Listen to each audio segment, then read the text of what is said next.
¿Qué tal, amigas y amigos? Estoy seguro que muchas veces han escuchado el nombre Jerónimo, pero algunos de ustedes quizás no saben sobre la importancia de este santo para la Iglesia Católica y para el mundo de la literatura también. Imagínense que ustedes quieren leer un libro y a la hora que lo abren resulta que está escrito en un idioma que ustedes no conocen. Y ustedes saben que ese libro tiene historias maravillosas, tiene a lo mejor secretos importantísimos, tiene a lo mejor consejos, en fin, y ustedes no pueden leerlo. Gracias a que alguien llega y les traduce el libro, les está abriendo no solamente las páginas de este libro, sino también todo el contenido maravilloso que albergan las letras que fueron escritas por alguien para compartir su conocimiento, su sabiduría o algunos hechos.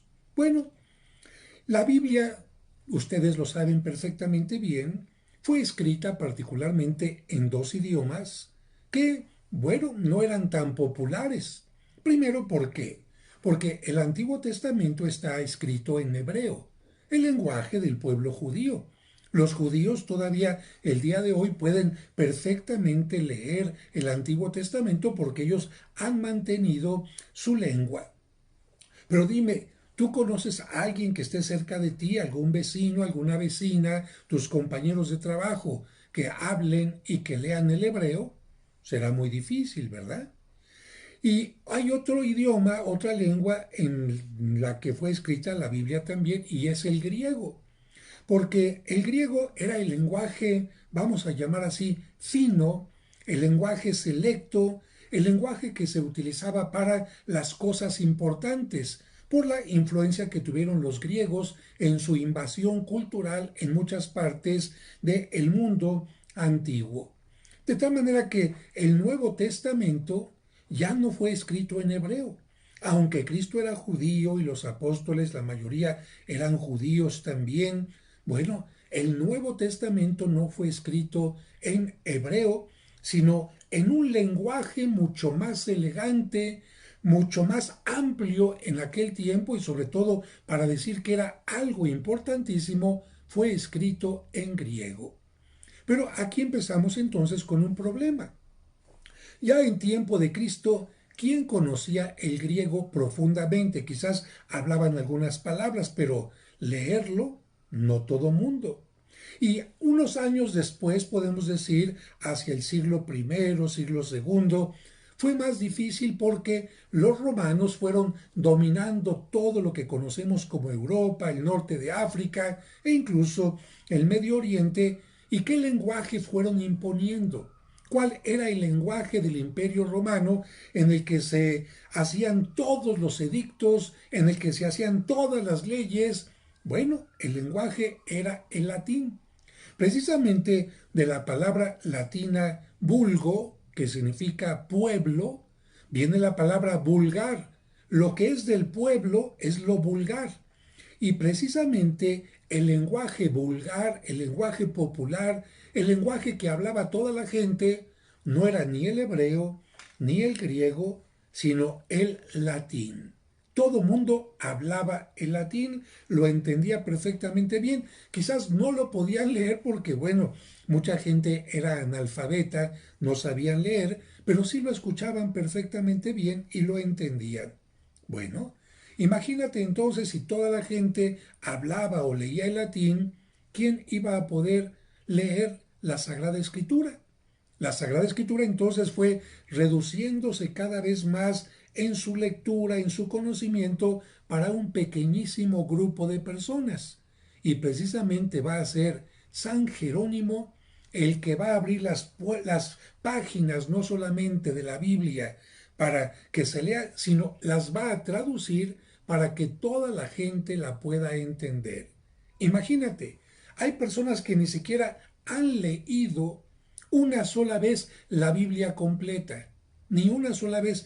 Imagínate ahora ir palabra por palabra, frase por frase, diálogo por diálogo, traduciendo del hebreo al latín y del griego al latín.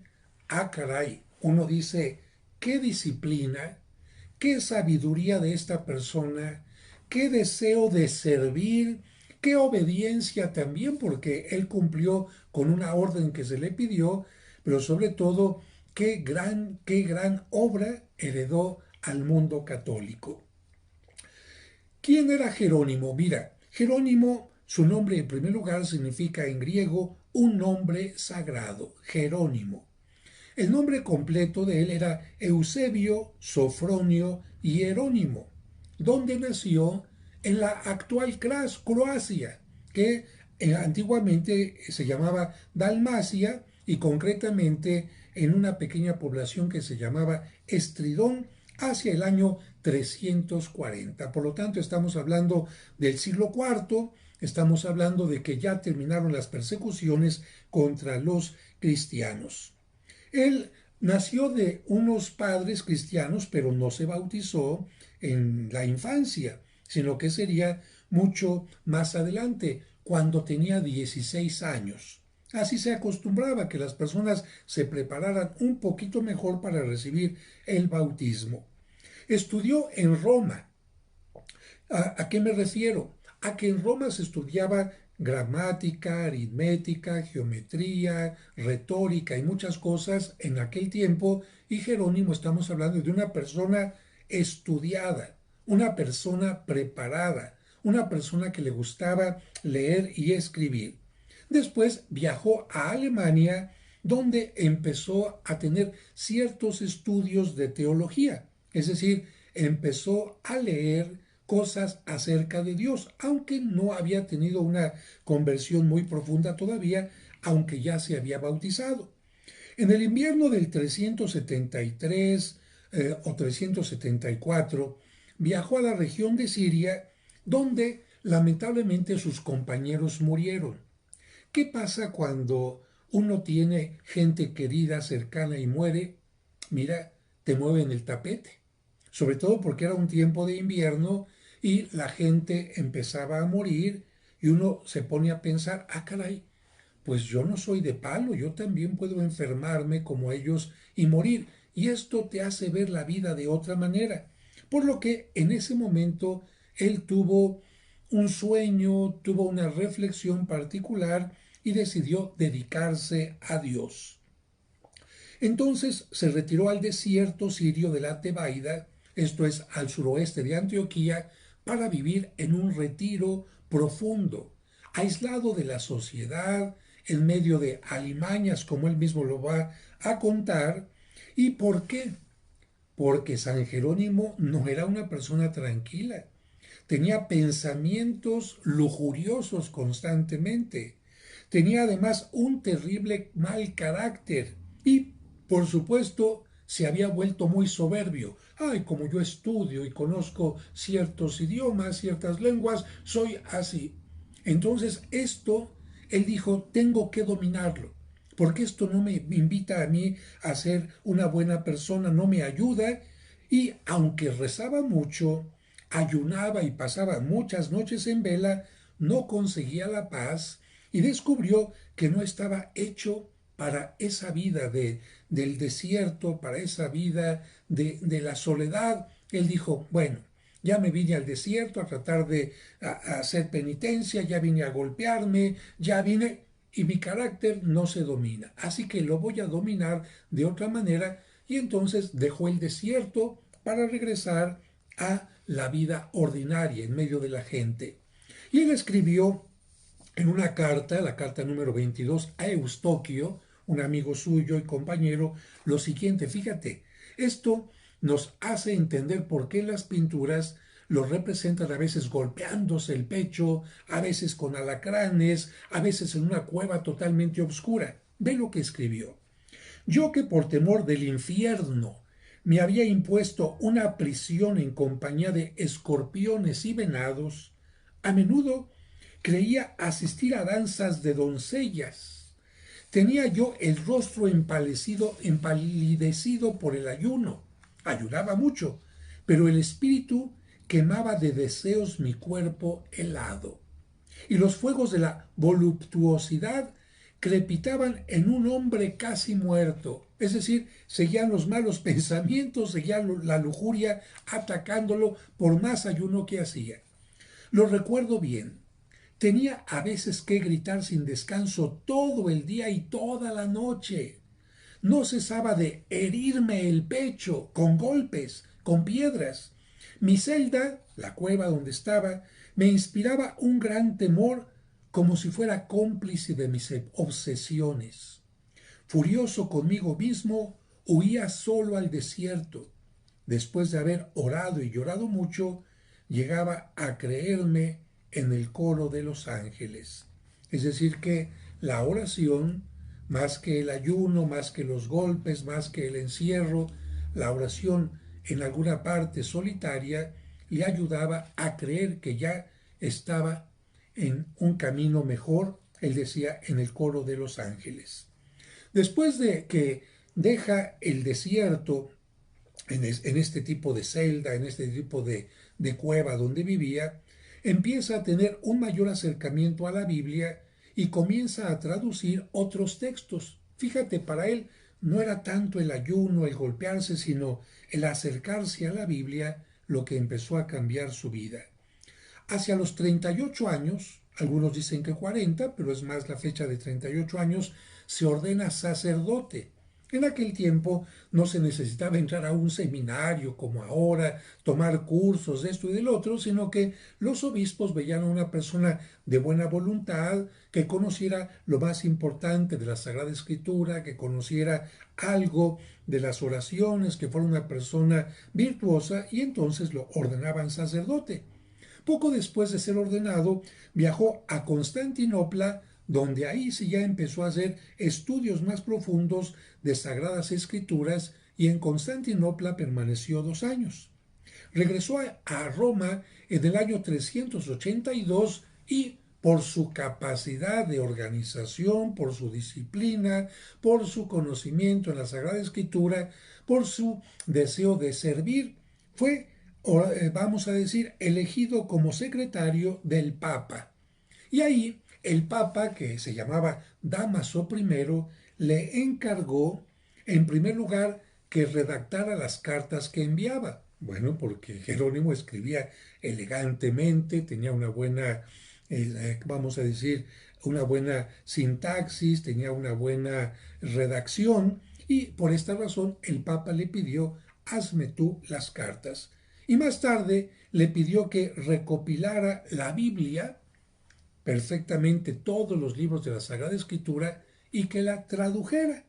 Entonces Jerónimo descubrió su verdadera vocación con la que podía servir a Dios, la de filólogo.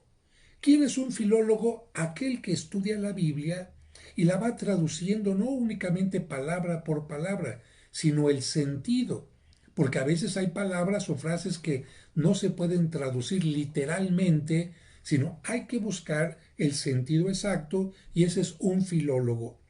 La traducción de la Biblia que circulaba en aquel tiempo, ya había una traducción anterior que se llamaba la Vetus, la vieja, ¿no?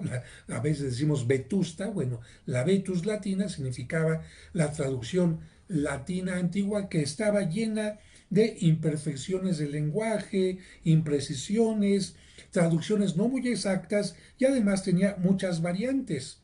En cambio, Jerónimo escribía con mucha elegancia, y él tradujo entonces lo que se conoce como la Biblia Vulgata. Y ya sabes muy bien, ya te lo dije hace un momento, ¿por qué Vulgata? Vulgo, pueblo. Biblia Vulgata significa la Biblia que el pueblo podía leer, que podía entender, no solamente porque estaba traducida, sino porque la forma de traducirla, los textos, eran muy entendibles por todos. Jerónimo seguía con su mal carácter y empezó a tener enemistades. Es que, mira, se atrevía de repente a decir cosas como esta. Decía: las mujeres tienen 3 manos. Se refería no a todas las mujeres, sino a aquellas mujeres que andaban en Roma de esta manera. Decía: ¿por qué digo que tienen 3 manos? Porque tienen una mano derecha, una mano izquierda y una mano de pintura en la cara para decir, Jerónimo, ¿por qué exageran tanto en esta parte exterior de maquillarse tanto y no buscan más la belleza interior? Claro, como esto lo decía, a gente de ciertos recursos, de cierta alcurnia, de ciertos niveles, pues mucha gente se empezó a molestar con él y dijo, yo prefiero retirarme a estar en un mundo a veces tan hipócrita. Entonces viajó a Tierra Santa y se fue a Antioquía y posteriormente, hacia el año 386, cuando tendría unos 46 años, se fue a vivir a Belén, donde pasó los últimos 35 años de su vida. Y bueno, en aquel lugar, ¿dónde crees que vivió? En un lugar increíble, en una gruta. ¿Pero en qué gruta?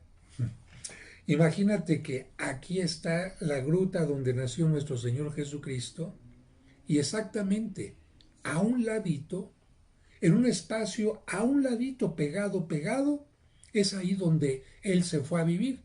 Todavía hasta nuestros días, quien visita Belén, y algunos lo han visitado conmigo, bajamos a ese lugar y vemos el lugar donde San Jerónimo vivió estos últimos años de su vida. Él, lamentablemente, después de que se alejó de la ciudad, quería hacer otras cosas más, porque digo se alejó de la ciudad porque Belén era una población chiquititita en su tiempo. Bueno, cuando se alejó de la ciudad, se dio cuenta que empezaban a llegar a Belén cada vez más peregrinos y peregrinos y peregrinos y no tenían dónde alojarse. Como te digo, era una población pequeñita que no tenía hospederías, que no tenía lugares donde ofrecer alimento a los peregrinos y entonces él creó y construyó un convento para hombres, fíjate, uno para hombres y 3 conventos para mujeres y una posada para atender a los que llegaban de todas partes del mundo a visitar el lugar donde nació Jesucristo. Convento para hombres porque muchos llegaban a Belén y decían, yo quiero quedarme aquí, yo quiero quedarme aquí en oración, quiero terminar mi vida aquí. Llegaban muchas mujeres, cosa rara, porque las mujeres normalmente viajan menos, llegaban muchas mujeres y 3 conventos para mujeres y otro, un lugar de hospedaje más que un convento para los que llegaban, estaban un tiempo y regresaban, sería como una especie de hospedería u hotel para su tiempo. Decimos que después de que falleció, fue tan querido por la gente que decidieron llevar su cuerpo hasta Roma y está sepultado en la Basílica de Santa María la Mayor en Roma, que es una de las más grandes, de las más importantes de Roma y la más grande en importancia dedicada a la Virgen María. Cuando murió, el 30 de septiembre del año 420, cuando tenía 80 años.